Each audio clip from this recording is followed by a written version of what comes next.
Šajā video izstāstīšu, kā raksturot dažādus kustības veidus un tādus fizikālus lielumus kā vidējais ātrums, momentānais ātrums un pātrinājums. Sāksim ar to, ka iemācīsimies raksturot kustības veidu. Lai to izdarītu, pavērosim šo situāciju. Tātad mums ir spēka avots, kas mums izmetīs bumbiņu. Mēs redzam, ka šobrīd spēka avots izmet bumbiņu, un tā lido un veido tādu līku ceļu. Otrā gadījumā mēs nedaudz mainīsim spēka avotu veidu un izmetīsim bumbiņu taisni debesīs. Un mēs redzam, ka šajā gadījumā bumbiņa lido pa taisnu ceļu. Nākotnē mēs šo ceļu, pa kuru kustās priekšmets, sauksim par trajektoriju. Un mēs redzam, ka pirmajā gadījumā trajektorija bija līka līnija. Līdz ar to mēs šādu kustības veidu sauksim par līklīnijas kustību. Bet otrajā gadījumā mēs redzam, ka bumbiņas ceļš bija taisns. Tātad šī ir taisna trajektorija, un mēs to sauksim par taisnlīnijas kustību. Var gadīties, ka priekšmets kustās turp un atpakaļ, līdzīgi kā to dara šūpoles. Šajā gadījumā mēs sakām, ka priekšmets svārstās. Un ja priekšmets svārstās un visu laiku atgriežās sākuma punktā, tās ir svārstības, un ja šis priekšmets kustās pa riņķa līniju, jeb apli, kā to piemēram dara pulksteņa rādītāji, tad šādu kustības veidu sauc par rotāciju. Ja trajektorija ir riņķa līnija, tad tā ir rotācija. Tātad, bet atgriezīsimies pie sākuma situācijas, kad mums ir līklīnijas ceļš, jeb līklīnijas trajektorija un taisna līnija, taisns ceļš, taisna līnija kustība, jeb taisna trajektorija. Viss ir viens un tas pats. Mēs redzam, ja mums trajektorija, jeb ceļš ir taisna līnija, tad nomērīt šo ceļa garumu ir pavisam vienkārši. Mēs varam paņemt mērlenti un taisnu ceļu nomērot, redzam, ka bumbiņa ir uzlidojusi 16 metrus 39 centimetrus augstu. Tātad bumbiņa no sākuma punkta līdz beigu punktam ir nolidojusi 16 metrus 39 centimetrus. Taču, ja mēs salīdzinām otru gadījumu, kad bumbiņa kustējās pa līku trajektoriju, mēs redzam, ka bumbiņa no sākuma punkta līdz beigu punktam reāli ir veikusi tikai 11 metrus 32 centimetrus.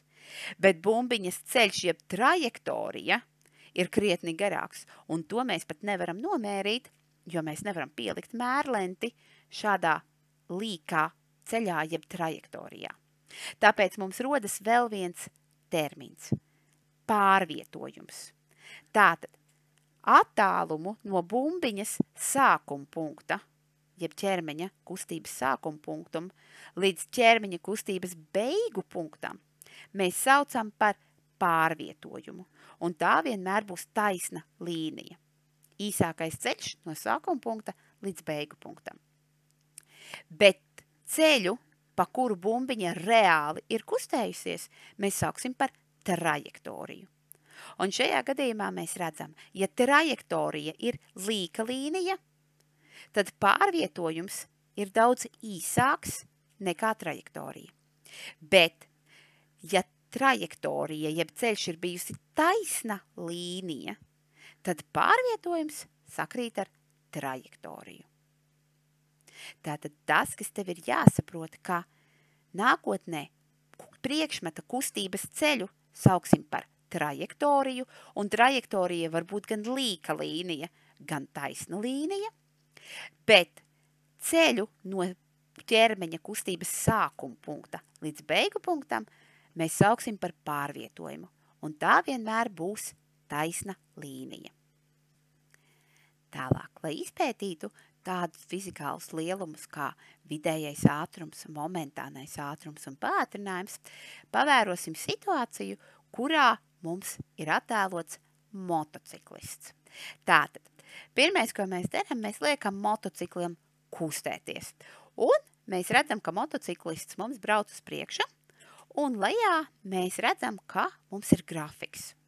Un mēs redzējām, ka grafikā mums kustās uz priekšu arī šis punktiņš. Tātad pavērojam šobrīd grafiku. Mēs redzam, ka motociklistam kustoties uz priekšu, melnais punktiņš grafikā pārvietojas. Kāpēc? Tāpēc, ka grafikā mums uz vertikālās as ir attēlots attālums metros, tātad to, cik tālu motociklists konkrētajā mirklī ir aizbraucis, bet uz horizontālās as mums ir attēlots laiks, cik ilgā laikā motociklists veids noteikto attālumu. Tagad situāciju papētīsim nedaudz lēnāk. Tātad, mēs atkal liksim motocikliem kustēties, un šajā gadījumā pagaidīsim, kad motociklists ir braucis tieši 1 sekundi. Kad motociklists ir nobraucis 1 sekundi, tātad redzam, ka uz laika asi mums ir 1 sekunda, tad attālumu, ko motociklists ir veicis, tie ir 5 metri. Pamēģināsim aprēķināt, kāds ir motociklista ātrums šajā mirklī. Lai to izdarīt, mums ir nepieciešama formula. Ātrumu aprēķina pēc formulas ceļš dalīts ar laiku. Fizikā ātrumu apzīmē ar burtiņu V, no angļu valodas velocity, bet ceļu apzīmē ar burtiņu S, viegli atcerēties no vārdiņa street, bet laiku ar burtiņu T, time. Tātad šajā gadījumā mēs redzam, ka ceļš mums ir 5 metri, bet laiks mums ir 1 sekunda. Lai aprēķinātu ātrumu, burtiņu V, mums 5 metri ir jāizdala ar 1 sekundi, un redzam, ka motociklista ātrums ir 5 metri sekundē. Tātad 1 sekundē motociklists var nobraukt 5 metrus. Tālāk ļausim motociklistam braukt uz priekšu. Motociklists brauc, un pagaidīsim, kad viņš ir braucis 2 sekundes. Kad motociklists ir nobraucis 2 sekundes, mēs to apstādinām. Un redzam, ka šajā gadījumā nobrauktais ceļš mums ir 10 metri, tātad burtiņš S ir 10, bet laiks, kuru motociklists kustējās, ir 2 sekundes. Mēģināsim atkal aprēķināt ātrumu. Ceļš dalīts ar laiku, 10 metri dalīts ar 2 sekundēm, ir 5 metri sekundē. Tātad redzam, ka motociklists gan 1 sekundes laikā kustējās ar ātrumu 5 metri sekundē, gan arī pie 2 sekundēm viņš kustējās ar 5 metriem sekundē. Mēs aprēķinājām motociklista ātrumu konkrētajā mirklī. Šādu ātrumu mēs nākotnē sauksim par momentāno ātrumu. Tātad, ja mēs nosakam ātrumu konkrētā laika mirklī, to sauc par momentāno ātrumu. Visvieglāk to ir atcerēties pēc automašīnas vai kāda cita braucam rīka spidometra. Spidometrā mēs zinām, ka ātrums var mainīties ik mirkli. Un šo katra mirkļa ātrumu mēs sauksim īpašā vārdā par momentāno ātrumu. Bet mums ir arī otrs termins – vidējais ātrums.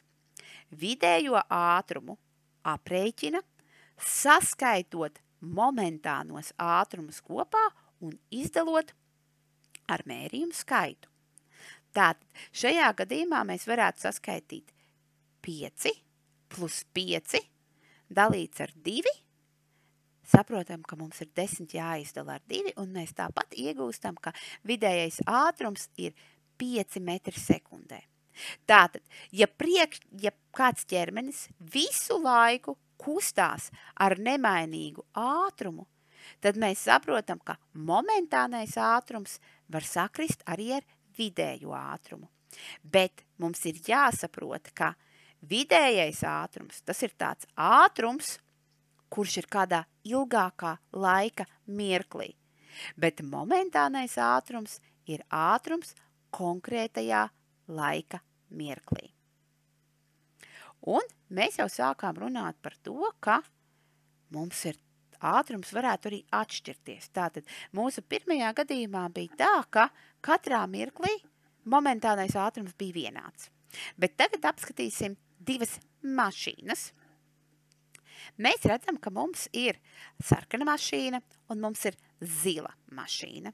Un mēs redzam arī grafikā, ka mums ir tāda zila līkne, kas atbildīs zilai mašīnai.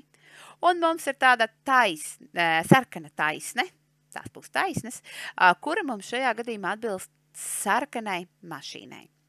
Un ja mēs liekam šīm mašīnām kustēties, tad mēs redzam, ka pirmajā mirklī mēs redzam, ka zilā mašīna kustās krietni ātrāk nekā sarkanā mašīna. Tātad mēs varētu spriest, ka šajā mirklī zilajai mašīnai ātrums ir daudz lielāks nekā sarkanai mašīnai. Jo mēs redzam, ka vienādā laika mirklī zilā mašīna ir aizbraukusi daudz tālāk nekā sarkanā mašīna.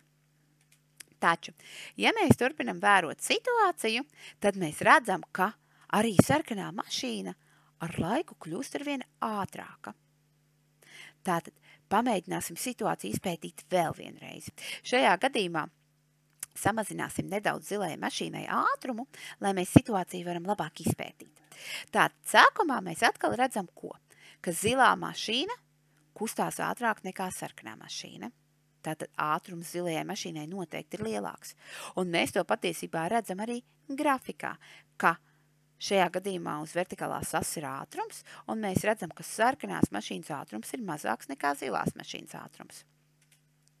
Bet vienā mirklī mēs redzam, ka sarkanā mašīna kļūst arvien ātrāk, un kādā mirklī mēs redzam, ka sarkanā mašīna aizbrauc priekšā zilajai mašīnai. Šeit rodas vēl viens fizikāls lielums, ko mēs saucam par paātrinājumu. Tātad paātrinājums ir fizikāls lielums, kas raksturo ātruma izmaiņas. Tātad, ja ātrums mums raksturoja noieto ceļu laikā, tad paātrinājums mums raksturo to, kā tad šis ātrums mainās. Tātad, ja ķermenis visu laiku kustās ar vienādu ātrumu, ko mēs redzam gan šajā animācijā, gan arī grafikā, ka ātrums zilajai mašīnai nav, tad mēs saprotam, ka šai mašīnai nav arī paātrinājuma, jo ātrums visu laiku ir vienāds. Bet sarkanai mašīnai mēs redzam, ka ātrums kļūst arvien lielāks. Tātad šajā gadījumā mums jau darbojas paātrinājums. Un tagad apskatīsim, kā tad šo paātrinājumu varētu aprēķināt. Visvieglāk to būs darīt tad, ja mēs skatīsimies līdzi arī grafiku. Tātad, mēs mēģināsim aprēķināt mašīnai paātrinājumu, kā tas mainās laikā no 4 sekundēm. Tātad redzam, ka mašīna šobrīd ir apstājusies pie 4 sekundēm.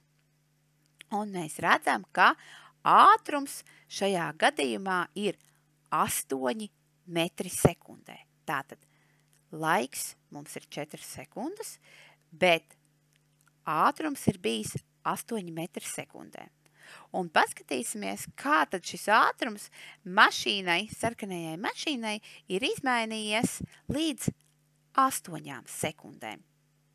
Tātad, ja pie 4 sekundēm mums ātrums bija 8 metri sekundē, tad pie 8 sekundēm mēs redzam, ka tas jau ir 16 metri sekundē. Mēģināsim aprēķināt paātrinājumu. Paātrinājumu aprēķina pēc formulas, ja no beigu ātruma atņem sākuma ātrumu un to visu izdala ar ātruma izmaiņu laiku, mēs iegūstam paātrinājumu. Mēģināsim ievietot formulā cipariņus. Paātrinājumu fizika apzīmē ar burtiņu A, acceleration. Un formuliņa ir sekojoša, ka no beigu ātruma mums ir jāatņem sākuma ātrums un jāizdala ar laika izmaiņām. Liksim iekšā ciparus. Tātad, beigu ātrums mēs redzam, ka mums ir 16 metri sekundē. Bet sākuma ātrums mums bija 8 metri sekundē. Tātad 16 mīnus 8 mums ir 8 metri sekundē, kas mums ir jāizdala ar šīm 4 sekundēm. Tātad laika izmaiņām no 4 līdz 8. Un 8 dalīts ar 4 mums ir 2.